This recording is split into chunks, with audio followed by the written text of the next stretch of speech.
La demeure des Leclerc, située sur le front de mer le plus exclusif de la ville, n'avait jamais connu un jour aussi sombre que celui de la mort de Monsieur Leclerc.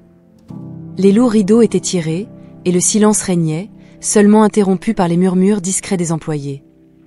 C'est dans ce décor de deuil que Nicolas fit son entrée calculée. Nicolas, un jeune homme grand aux traits marquants, vêtu impeccablement d'un costume sombre, marchait dans les couloirs silencieux avec une confiance frôlant l'arrogance. Il savait que tous les regards étaient tournés vers lui, l'étranger séduisant devenu soudain un habitué chez les Leclerc après la mort du patriarche. En retrouvant Justine dans le jardin d'hiver, un endroit qu'elle avait choisi comme refuge personnel, Nicolas s'approcha avec douceur. Justine était assise, le regard dans le vide, perdue dans ses pensées, la douleur palpable dans ses yeux. « Justine » appela doucement Nicolas, sa voix un murmure presque aussi léger que le vent. « Je suis désolé pour ta perte. Ton père était un homme extraordinaire. » Justine leva les yeux, ses yeux bleus remplis de larmes non versées. « Et merci, Nicolas. Il était tout pour moi, » murmura-t-elle, la voix tremblante. « Je sais que c'est un moment difficile pour toi, » continua Nicolas, s'approchant et s'asseyant à côté d'elle avec une proximité soigneusement calculée. « Mais tu n'es pas seule. Je suis là, Justine, pour toi. » Elle le regarda, clairement vulnérable, cherchant du réconfort. « Et j'apprécie vraiment cela. On dirait que tout le monde a ses propres agendas, maintenant qu'il est parti. »« Je peux imaginer, » dit Nicolas, sa voix teintée de sympathie. « Mais sache que ma seule intention est de t'aider à traverser cette période. Tout ce dont tu as besoin, je suis là. » Les paroles de Nicolas étaient mélodieuses, douces, et Justine se retrouva penchée vers lui, reconnaissante de la présence de quelqu'un qui semblait réellement se soucier d'elle. Ils passèrent des heures dans le jardin d'hiver, à discuter, Nicolas écoutant attentivement chaque mot, acquiesçant et approuvant, sa présence un baume pour la douleur de Justine. Quand l'après-midi céda la place au crépuscule, Nicolas se leva, prit les mains de Justine entre les siennes et plongea son regard dans le sien. « Justine, tu es une femme incroyable. Ton père serait fier de la force que tu montres. » Justine rougit légèrement, touchée. « Et merci, Nicolas. Je ne sais pas ce que je ferais sans ton soutien. » Il sourit, un sourire qui n'atteignait pas ses yeux, froid et calculateur. « Je serai toujours là pour toi, » promit-il, sachant que chaque mot le rapprochait un peu plus de son héritage. En s'éloignant, laissant Justine seule avec ses pensées, Nicolas savait qu'il avait semé les graines de la dépendance. Justine était seule, vulnérable et incroyablement riche. Et maintenant, il était dangereusement proche de conquérir tout ce qu'il désirait. La chapelle était ornée de fleurs blanches et de lilas, le parfum doux emplissant l'air tandis qu'un orchestre jouait des mélodies douces. Le mariage de Justine Leclerc et Nicolas Martel était l'événement de l'année, avec l'élite de la ville réunie pour assister à l'union de l'une des héritières les plus convoitées avec un homme qui, bien que moins connu, avait conquis son cœur et sa confiance pendant sa période la plus vulnérable. Justine, resplendissante dans une robe de soie et de dentelle, avançait dans l'allée avec un mélange de nervosité et d'excitation. Elle regardait Nicolas l'attendre à l'hôtel, son visage rayonnant d'un charmant sourire. Pendant un instant, elle se permit de ressentir la joie pure d'une mariée, repoussant loin les doutes qui parfois murmuraient à son oreille. Mais à côté de Nicolas se tenait Monsieur Chevalier, le meilleur ami de longue date de son père devenu désormais son conseiller financier. Il observait la scène avec une expression sérieuse, conscient des implications de ce mariage au-delà des célébrations. Avant le grand jour, Monsieur Chevalier avait insisté pour une réunion avec Justine et Nicolas afin de discuter des termes importants, le contrat de mariage. « C'est juste une formalité, mais une nécessaire, Justine, » avait-il expliqué d'une voix calme mais ferme. « C'est pour protéger l'héritage de ta famille, comme ton père l'aurait souhaité. » Nicolas avait acquiescé avec un sourire, même si son cœur battait de frustration. « Et bien sûr, je comprends parfaitement. Justine, mon amour pour toi est tout ce qui compte, » avait-il dit, tenant ses mains, ses yeux cachant la véritable tempête en lui. Le document était clair et restrictif. Bien qu'il permettait à Nicolas de profiter du mode de vie luxueux de Justine, il n'avait aucun droit de réclamer aucun des actifs principaux ou des héritages futurs. Tout était méticuleusement détaillé pour garantir que la fortune de Justine reste entièrement sous son contrôle, et en son absence, sous la gestion de fiduciaires désignés. Le jour du mariage, tandis que Justine disait oui avec une voix pleine d'espoir, Nicolas masquait son désappointement avec des promesses d'amour éternel. La fête qui suivit fut un spectacle de joie et de musique, avec les invités dansant et trinquant au nouveau couple. Cependant, dans les yeux vigilants de Monsieur Chevalier, il y avait une lueur de prudence et de responsabilité, un rappel silencieux qu'il ferait tout en son pouvoir pour protéger Justine de tout mal qui pourrait survenir. La lune de miel emmena le couple vers des destinations exotiques, où Nicolas continuait son jeu d'époux dévoué. Complètement éprise, Justine ne voyait pas l'armure de protection que Monsieur Chevalier avait habilement construite autour de sa fortune. Et alors qu'il naviguait sur des eaux turquoises et des plages de sable blanc, le véritable jeu de pouvoir ne faisait que commencer. Après l'éclat de la lune de miel, Nicolas et Justine sont revenus à la réalité sombre de la demeure Leclerc, où les souvenirs du père de Justine résonnaient encore dans chaque coin. La récente perte de son père pesait sur Justine, qui se réfugiait souvent dans son ancien bureau, un endroit rempli de souvenirs qui servait maintenant de sanctuaire personnel pour son deuil. Nicolas, conscient de la nécessité de maintenir la façade d'un mari dévoué et attentionné, redoublait d'efforts pour offrir un soutien émotionnel à Justine. Il la rejoignait dans le bureau, tenant sa main pendant qu'elle regardait les nombreuses photos de son père, ou simplement restait silencieux à côté d'elle, offrant sa présence comme réconfort.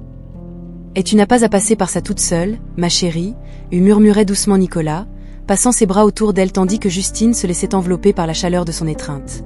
« Je suis là avec toi, pour tout ce dont tu as besoin. » Justine, encore vulnérable et reconnaissante de sa compagnie, se penchait contre lui, absorbant le réconfort que ses paroles lui apportaient.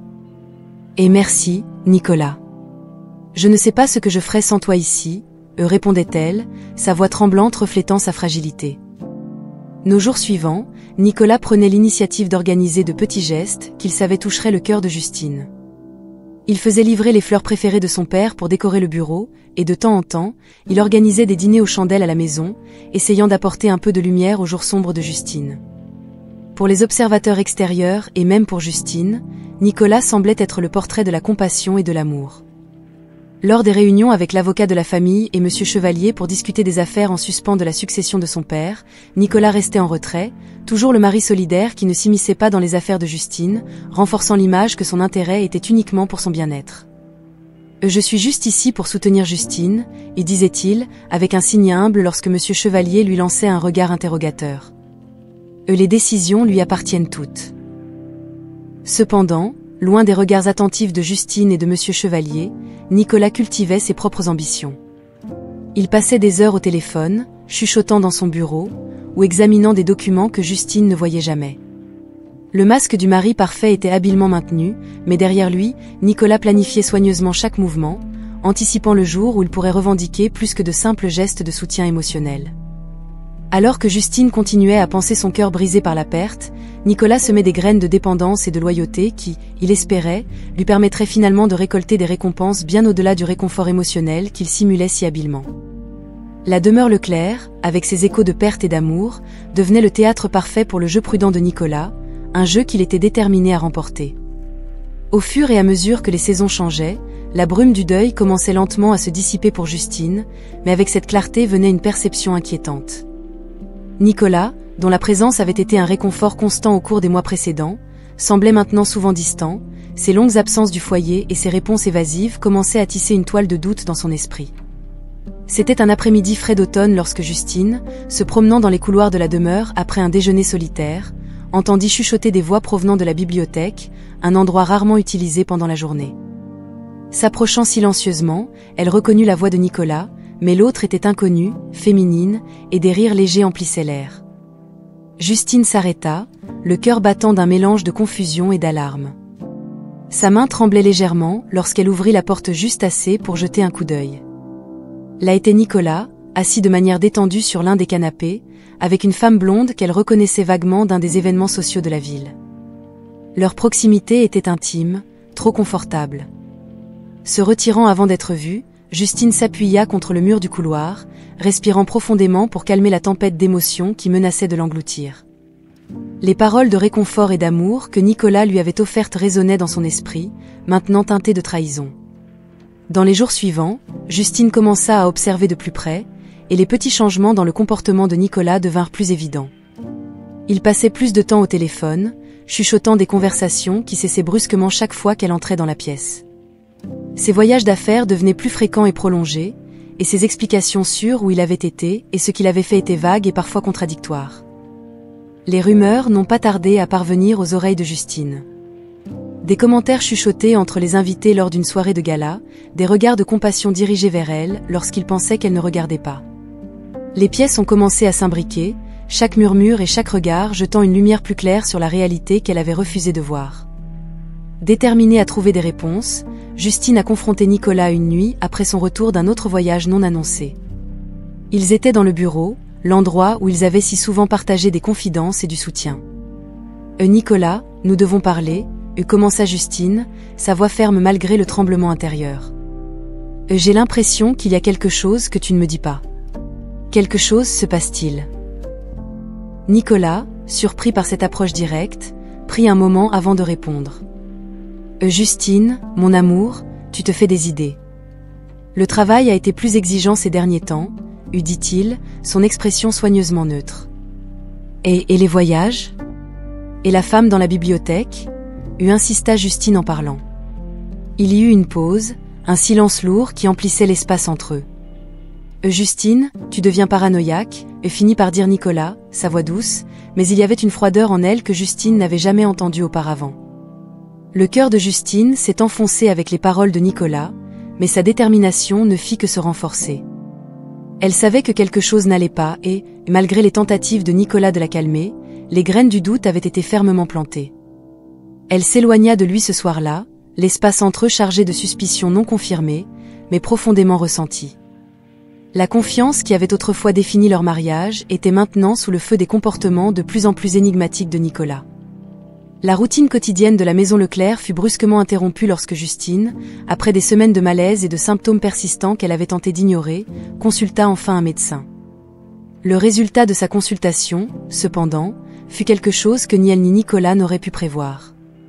Justine, l'héritière calme et toujours résiliente, fut diagnostiquée d'un cancer. La nouvelle tomba comme un coup de tonnerre par temps clair, laissant Justine momentanément incapable de traiter la réalité. Assise dans le cabinet médical, les mots du médecin semblaient lointains, comme si elle les entendait à travers un brouillard dense. « Nous sommes là pour vous soutenir à chaque étape du chemin », disait l'oncologue, essayant d'offrir un certain réconfort au milieu de la révélation dévastatrice. De retour chez elle, Justine marchait dans les couloirs de la demeure qui semblait maintenant résonner d'une résonance sombre. Le diagnostic l'avait forcée à affronter sa propre mortalité, quelque chose pour lequel personne n'est vraiment préparé, surtout quelqu'un d'aussi jeune et plein de vie qu'elle. Nicolas était en voyage d'affaires lorsque Justine a reçu la nouvelle, et elle décida d'attendre son retour pour lui parler de sa condition. Pendant qu'elle attendait, chaque moment seul était rempli de réflexions profondes sur sa vie et son mariage. Les doutes qu'elle avait sur Nicolas, ses comportements récents et les murmures d'infidélité sont devenus plus intenses à la lumière de sa vulnérabilité actuelle. Lorsque Nicolas revint enfin, il trouva Justine assise dans la bibliothèque, entourée de photographies de moments plus heureux. L'atmosphère était lourde, et il y avait une gravité dans son expression qui alerta immédiatement Nicolas que quelque chose n'allait pas. « Justine, qu'est-ce qui s'est passé ? Tu vas bien ?» demanda-t-il, s'approchant d'elle avec une inquiétude qui semblait sincère. Justine le regarda, ses yeux emplis d'un mélange de tristesse et de détermination. « Nicolas, j'ai été diagnostiquée avec un cancer, révéla-t-elle, la voix ferme malgré le tumulte émotionnel interne. La réaction de Nicolas fut d'abord un choc, suivi d'un masque de soutien et de prévenance. « Eh oh, mon Dieu, Justine, je suis tellement désolée d'apprendre ça. Tu n'es pas seule dans ça, nous sommes ensemble là-dedans, dit-il en la serrant dans ses bras. » Mais tandis qu'il la tenait, l'esprit de Justine tourbillonnait de pensées sur ses véritables intentions et sa loyauté. Dans les jours qui suivirent, Justine commença à planifier son traitement, affrontant la réalité des séances de chimiothérapie, des consultations et de l'incertitude quant à son avenir. Elle devint plus introspective, remettant en question non seulement son mariage, mais aussi tous les choix qu'elle avait faits jusqu'alors. La maladie, de manière cruelle, avait apporté une clarté que la paix précédente ne pouvait fournir. Nicolas faisait des efforts pour être solidaire, accompagnant Justine aux séances de traitement lorsque son emploi du temps le permettait. Cependant, la confiance brisée et les soupçons qui imprégnaient ses pensées laissaient Justine de plus en plus isolée dans sa lutte. Elle commença à voir son mariage non seulement comme une union d'amour, mais aussi comme une décision qui avait peut-être été précipitée, façonnée plus par les circonstances que par une véritable compréhension mutuelle. Confrontée à la fragilité de son existence, Justine se sentait plus déterminée que jamais à prendre les rênes de sa vie, quel que soit le temps qui lui restait. Elle ne permettrait pas à sa maladie ou à son mariage tumultueux de définir qui elle était ou ce qu'elle pourrait encore réaliser. La maladie avait été un coup dévastateur, mais aussi un réveil, l'incitant à réévaluer tout ce qu'elle croyait savoir sur la vie, l'amour et l'héritage qu'elle voulait laisser. La bataille de Justine contre le cancer était pleine de défis, non seulement physiques, mais aussi émotionnels et psychologiques. La routine quotidienne gravitait désormais autour des visites à l'hôpital, des traitements épuisants et de l'effort constant pour maintenir une façade de normalité. Au milieu de cette tourmente, Justine se retrouvait de plus en plus dépendante du soutien de Christophe, un ami de longue date qui faisait preuve d'une loyauté inébranlable.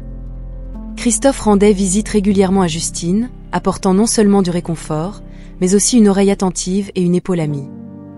Lors d'une de ces visites, alors qu'il marchait lentement dans les jardins de la demeure, Justine confia à Christophe ses peurs les plus profondes et ses désirs les plus intimes. « Christophe, commença Justine, hésitante, j'ai beaucoup réfléchi à l'avenir, à l'héritage.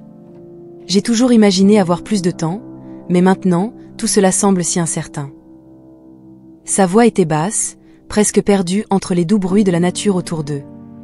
Christophe, comprenant la gravité du moment, répondit avec délicatesse. « Justine, tu as encore beaucoup de pages à écrire dans ton histoire. Comment puis-je aider à rendre cela possible ?» Elle prit une grande inspiration, rassemblant le courage d'exprimer un désir qu'elle avait secrètement nourri. « Je voudrais avoir un enfant, Christophe. Je veux m'assurer qu'une partie de moi continue, même si je ne suis plus là. J'ai beaucoup réfléchi et je voudrais te demander ton aide. » Christophe s'arrêta, surpris par l'intensité de la demande, mais aussi touché par la confiance qu'elle lui témoignait.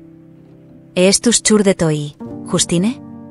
C'est une grande responsabilité, et je veux que tu saches que, quelle que soit ta décision, je serai là pour te soutenir.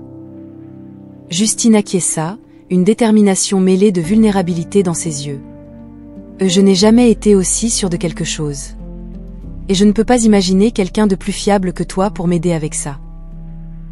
Dans les jours qui suivirent, Justine et Christophe se consacrèrent à planifier comment ils pourraient rendre ce désir une réalité.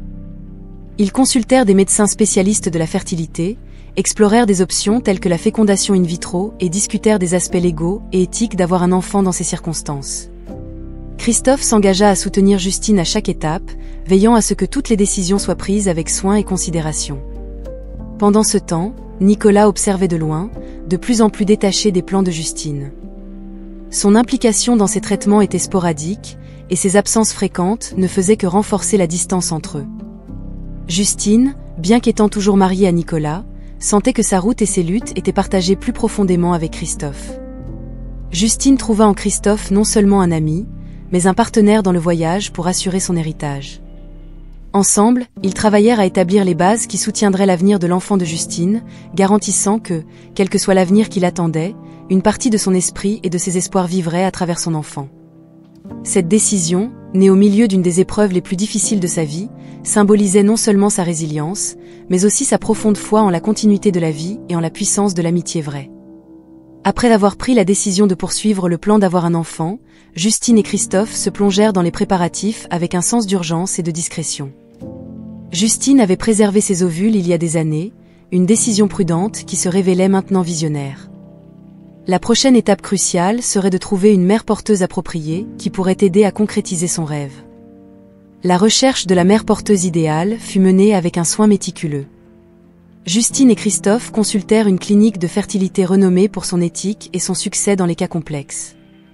Après plusieurs entretiens et examens médicaux, ils choisirent une femme nommée Élise, qui démontra non seulement une bonne santé et une stabilité, mais aussi une compréhension empathique des désirs de Justine. Avec Élise sélectionnée et les arrangements légaux dûment établis pour protéger tous les intervenants, le processus de fécondation in vitro commença. Les ovules de Justine furent soigneusement fécondés en laboratoire avec le matériel génétique fourni par Christophe, suivant la décision des deux qu'il serait le père biologique. Chaque étape était surveillée de près, Justine et Christophe étant présents autant que possible, veillant à ce que tout se passe comme prévu. Pendant ce temps, la relation entre Justine et Nicolas continuait de se détériorer. Nicolas, de plus en plus distant, ne remarquait à peine les longues absences de Justine, qui passait de nombreuses heures à la clinique. Son absence de soupçon lui laissait l'espace nécessaire pour avancer avec ses plans sans interférence. En attendant, Justine trouvait réconfort et soutien en Christophe, qui se montrait un partenaire constant à chaque étape du processus. Il l'accompagnait non seulement lors des visites à la clinique, mais était également là pour la soutenir émotionnellement, renforçant sa résolution de poursuivre son plan malgré les défis personnels et de santé auxquels elle était confrontée. Le jour où ils ont appris qu'Élise était officiellement enceinte a été un moment de joie pure et de soulagement pour Justine. Bien que physiquement affaiblie par les traitements contre le cancer, l'espoir de donner naissance à une nouvelle vie lui donnait de la force. Elle et Christophe ont partagé un moment de célébration silencieuse, sachant que, malgré tout, il s'apprêtait à réaliser une partie significative de son héritage. Émue par un mélange de gratitude et de détermination renouvelée, Justine a planifié l'avenir de son enfant avec minutie. Elle a organisé un fonds pour l'éducation et le bien-être de l'enfant et a instruit Christophe et ses avocats sur la manière dont elle souhaitait que son enfant soit élevé, au cas où elle ne pourrait pas être présente. Pendant que la grossesse d'Élise progressait, Justine se préparait aux prochaines étapes, consciente que chaque jour était précieux.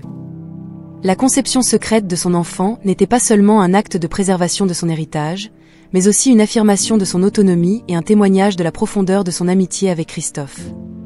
La lutte de Justine contre le cancer s'est terminée aussi brusquement que la maladie était apparue dans sa vie. Malgré les meilleurs efforts médicaux et son propre esprit indomptable, Justine succomba à la maladie, laissant derrière elle un héritage de détermination, de courage et de planification méticuleuse. La nouvelle de sa mort a résonné à travers la maison Leclerc et au-delà, touchant tous ceux qui l'ont connue et aimée. Les jours qui ont suivi ont été marqués par un silence sombre, alors que les préparatifs pour les funérailles étaient en cours.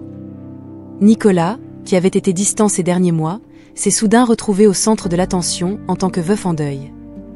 Bien que son expression affichait l'image d'un homme dévasté par la perte, intérieurement, il était consumé par un mélange d'anxiété et d'attente quant à ce qui allait suivre. Le testament de Justine, rédigé avec l'aide de ses avocats et de Christophe, était prêt à être révélé. Nicolas, anticipant de recevoir une part significative de l'héritage de Justine, était à peine capable d'attendre la lecture du document. Ses pensées oscillaient entre la performance de deuil qu'il devait maintenir et les richesses potentielles qui pourraient bientôt être les siennes. Le matin de la lecture du testament, des membres de la famille, des amis proches et des associés de Justine se sont réunis dans le bureau de l'avocat de famille, un lieu rempli de souvenirs de négociations passées et de décisions importantes. Nicolas était impeccablement vêtu, son visage étant l'image même d'une tristesse réservée. Christophe était également présent, son expression sombre, mais ses yeux révélaient une résolution ferme, sachant ce qui était à venir. Lorsque tous étaient réunis, l'avocat a commencé la lecture.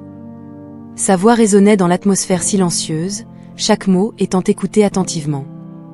Le testament détaillait plusieurs dispositions pour des amis et des œuvres de charité, démontrant la générosité et le soin de Justine envers ceux qui avaient touché sa vie. Alors vint le moment que tous attendaient, surtout Nicolas. L'avocat annonça que la plus grande partie de la fortune de Justine, y compris le manoir Leclerc, ses parts dans les entreprises et ses investissements, serait placée dans un trust. Ce trust garantirait non seulement l'avenir de l'enfant que Justine et Christophe avaient prévu, mais désignait également Christophe et un conseil d'administrateurs comme responsables de la gestion des actifs jusqu'à ce que l'enfant atteigne sa majorité. Le cœur de Nicolas s'enfonça et son visage pâlit à mesure que la lecture continuait. Il n'y avait aucune mention d'un héritage direct pour lui, à l'exception d'une disposition modeste qui ne couvrirait à peine ses dépenses pendant quelques années. La réalité de ce que Justine avait fait, protéger sa fortune et son héritage des mains de Nicolas, devint douloureusement claire. Le choc de Nicolas était palpable, et son visage, autrefois maîtrisé et impassible, montrait maintenant des signes de confusion et de colère contenue. Alors que les autres présents murmuraient des mots d'admiration pour la prévoyance de Justine, Nicolas restait immobile, son esprit en ébullition essayant d'assimiler le revirement qui avait bouleversé ses attentes. La réunion se termina par quelques formalités, et les gens commencèrent à se disperser, offrant à Christophe leurs condoléances et leur respect pour la manière dont Justine avait organisé ses affaires. Nicolas, quant à lui, sortit rapidement, submergé par une tempête d'émotions, sachant que la vie luxueuse qu'il avait planifiée aux dépens de Justine avait disparu aussi soudainement qu'elle avait commencé. Le silence qui s'abattit sur la pièce était presque palpable alors que l'avocat de Justine déroulait les documents pour commencer la lecture du testament.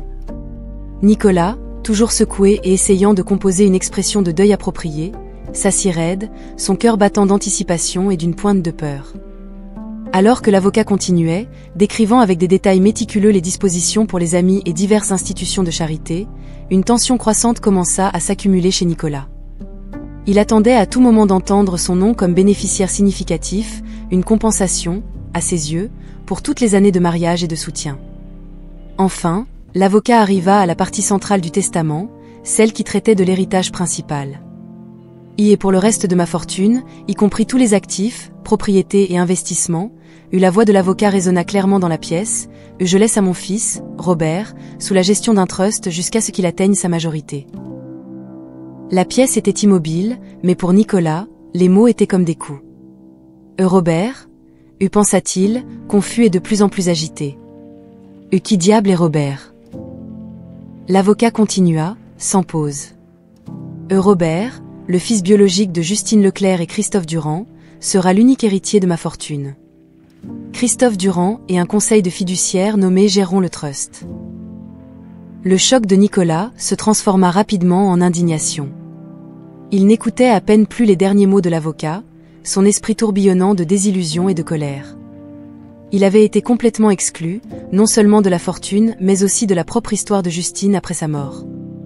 La révélation que Justine et Christophe avaient conçu un enfant ensemble, sans son consentement, était une trahison qui le blessait plus profondément que tout ce qu'il aurait pu imaginer.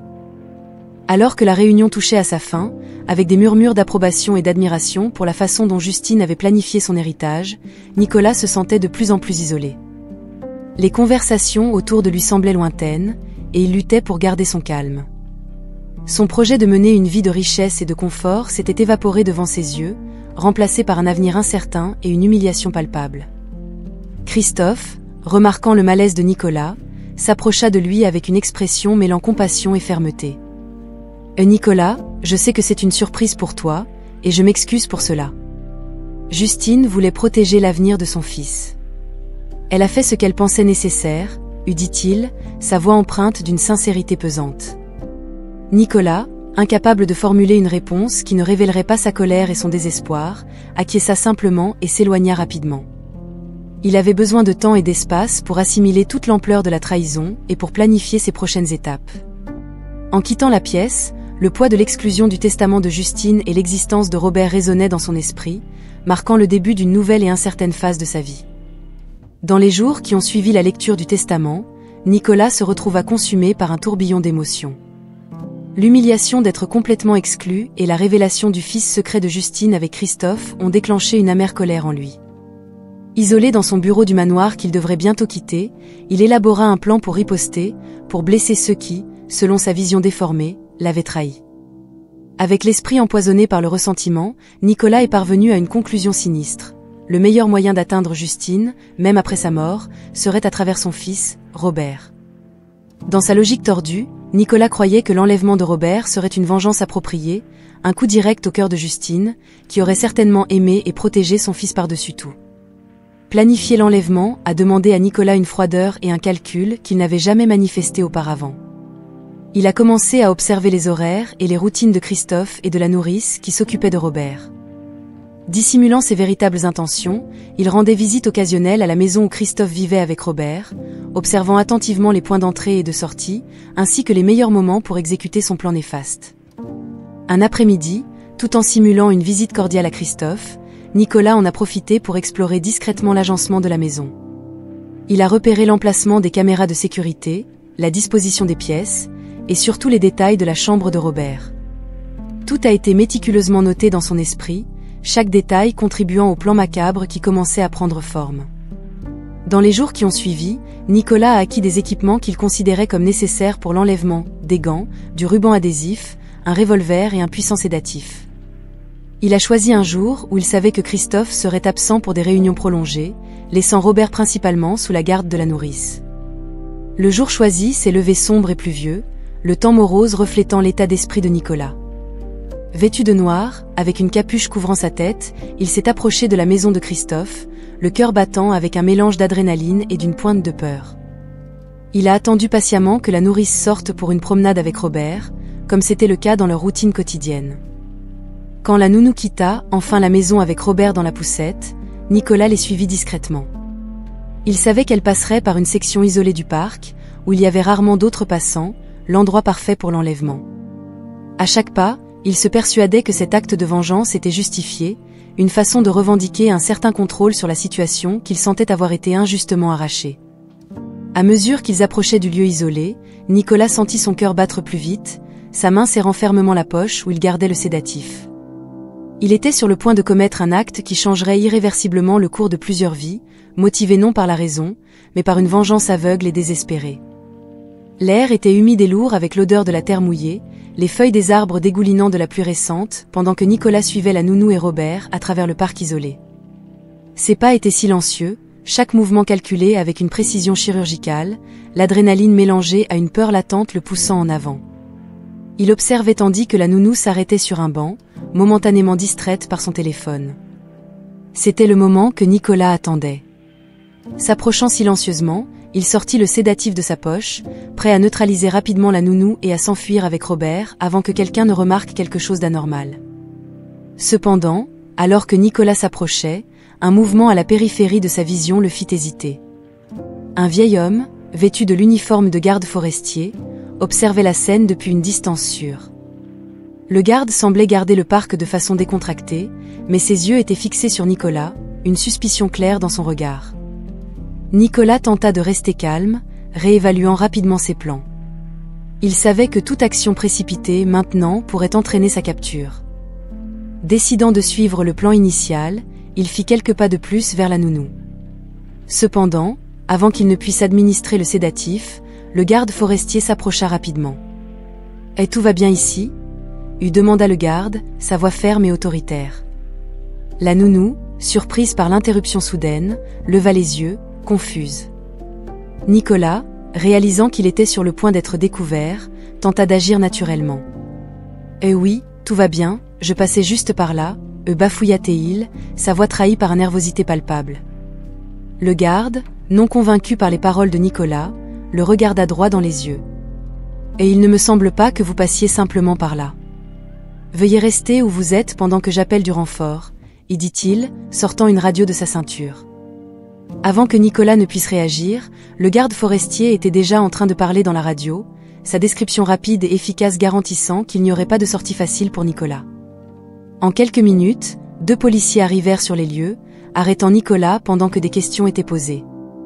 L'action rapide du garde forestier et l'arrivée opportune de la police empêchèrent Nicolas de commettre un crime terrible. Alors qu'il était menotté et emmené dans une voiture de police, Nicolas sentait le poids de ses erreurs s'abattre sur lui. Le plan, qu'il avait imaginé comme une vengeance parfaite, s'était complètement effondré, le laissant non seulement humilié par l'exclusion du testament, mais maintenant confronté à de graves conséquences légales pour sa tentative avortée d'enlèvement. Robert, inconscient du danger qu'il avait couru, continuait à jouer avec ses jouets dans la poussette, protégé par l'intervention rapide du garde forestier, qui reprit sa ronde dans le parc, son expression solennelle cachant le soulagement d'avoir empêché une tragédie.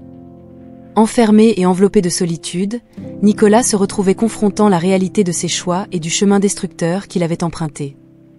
La prison était froide et implacable, un rappel constant des graves conséquences de ses actes. Assis dans sa cellule, il avait tout le temps nécessaire pour réfléchir au voyage qu'il avait mené là, une trajectoire marquée par la cupidité et un désespoir profond qui avait abouti à la tentative de kidnapping ratée. Alors que Nicolas luttait avec ses démons intérieurs, remettant en question chaque décision et chaque faux pas, Christophe, Monsieur Chevalier et la nouvelle famille de Robert travaillaient pour honorer l'héritage de Justine. Ils étaient déterminés à s'assurer que Robert grandirait en sachant combien sa mère l'aimait et l'importance des valeurs qu'elle représentait. Christophe, assumant le rôle d'un père adoptif, passait des heures à enseigner à Robert à propos de Justine. Il visitait souvent le jardin que Justine aimait, maintenant rebaptisé en son honneur. Là, Christophe racontait des histoires sur Justine, sur sa gentillesse, son courage et l'amour qu'elle avait pour son fils, même avant sa naissance.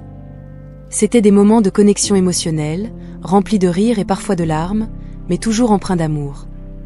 Monsieur Chevalier, quant à lui, s'occupait des affaires du trust avec un dévouement rigoureux, veillant à ce que les ressources de Justine soient utilisées pour le bénéfice de Robert et pour les causes qu'elle soutenait. Il était une présence constante dans la vie du garçon, un rappel vivant de la promesse qu'il avait faite à Justine de protéger et de guider son fils. En même temps, la famille adoptive de Robert offrait un foyer plein d'affection et de soutien. Il comprenait la responsabilité qui venait avec l'éducation de Robert et embrassait cette tâche avec un engagement profond, veillant à ce qu'il se sente toujours aimé et en sécurité. La mère adoptive de Robert, en particulier, avait formé un lien spécial avec lui, le guidant à travers ses premiers pas et ses premiers mots, renforçant toujours à quel point sa mère biologique aurait été fière de lui. Pendant ce temps, en prison, les longues heures d'isolement avaient forcé Nicolas à affronter le vide que ses actions avaient créé. Il avait commencé à écrire des lettres, initialement comme moyen d'ordonner ses pensées et finalement comme des excuses à ceux qui l'avaient blessé. Bien qu'il n'espère jamais le pardon, cet acte d'écriture était devenu thérapeutique, un pas timide vers la rédemption. Le voyage de Nicolas, bien que solitaire et rempli de regrets, était un témoignage des conséquences d'une vie vécue sans considération pour les autres. En contraste, la vie de Robert, remplie d'amour et de souvenirs de sa mère, offrait une vision d'un avenir façonné par l'espoir et l'héritage d'une femme qui, bien qu'absente physiquement, avait laissé une empreinte durable sur le monde à travers son fils.